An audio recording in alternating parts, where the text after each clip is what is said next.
You chose the God you serve. Yes. You believe he's the foundation for morality. Yes. Absolutely. You also believe that you could have chosen to worship a different God freely. Yes. Hmm. And it's a good guess that maybe you would have chosen that different God as the foundation for your morality.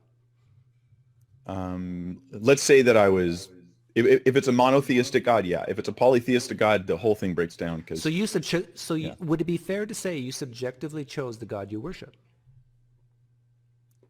Define subjectively. That I you, subjectively chose, in the meaning, exact same way I chose my standard for morality as being unnecessary suffering and well-being, uh-huh. I chose that.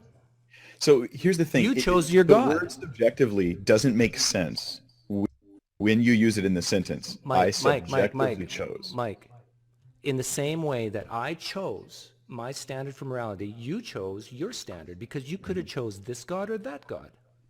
That I agree with. I just think the word Okay. subjective is, And it makes then a when lot you of see something going against the nature of your God, you call that wrong or immoral or sin. When I see something go against my standard, I sense. call that wrong, immoral. I don't use the word sin because that implies a God. Yeah. Yep. So we are the exact same. Nope. Yep. Yeah, on that I'll point be we that are. time. On that Oh. point we are because but if you were a Calvinist, I would have a tougher time because the Calvinists would say, "No, God, I didn't choose God. God chose me." Yeah. And Well, I think both, but anyway, that's a whole different topic. So here's the thing. Here's what. That's a whole different topic. Is something that Mike Winger always wants to do.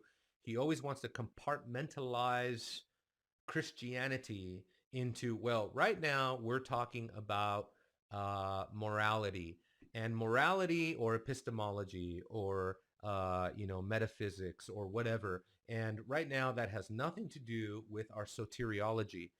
And all I can say is, Mike, yes, it does.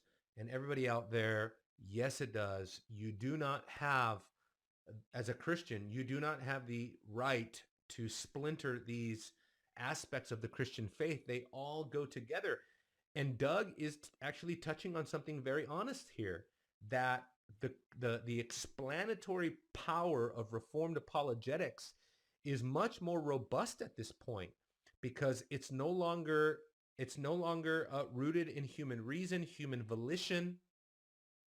It's no longer rooted in rationalism uh, of any kind.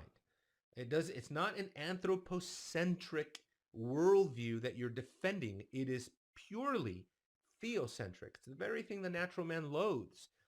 The natural man, probably above everything else, loathes this idea that God is absolutely sovereign. But that is absolutely inherent to apologetics. And I hope to make that clear the more we go on.